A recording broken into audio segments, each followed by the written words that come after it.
એકમ અને દશકની સમજ શીખવાનું છે. એકમ અને દશક મણકા ગોળીમાં આપણે મણકા ભરાઈએ ને તો એકમની સંખ્યામાં કેટલા અને દશકની સંખ્યામાં કેટલા મણકા ભરવાયા. તો આ એકમની સંખ્યામાં કેટલા મણકા પહેરવેલા દેખાય? કેટલા છે?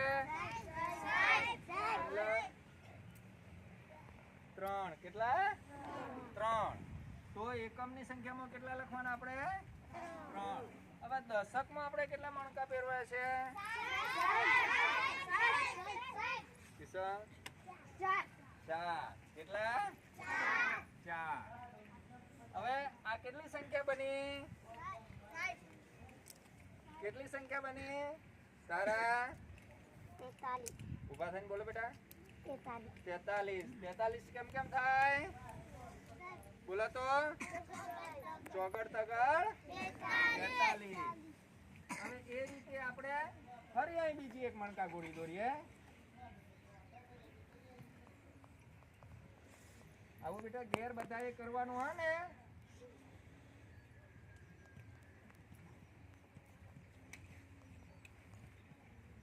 હવે આમાં આપણે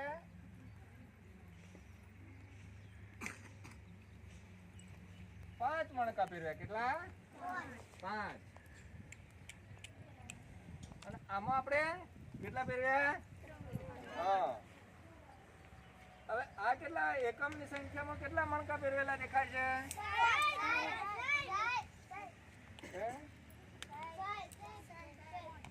ઉભા થઈને બોલો બેટા.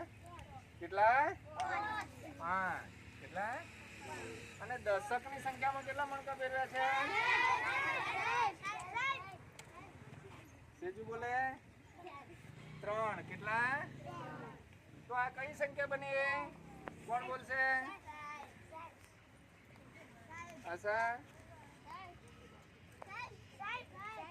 ગીતા?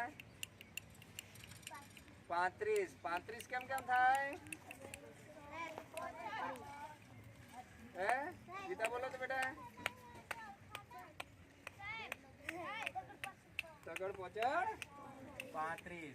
આ રીતે આપણે મણકા ગોળી પ્રમાણે આપણે એકમ અને દશકનું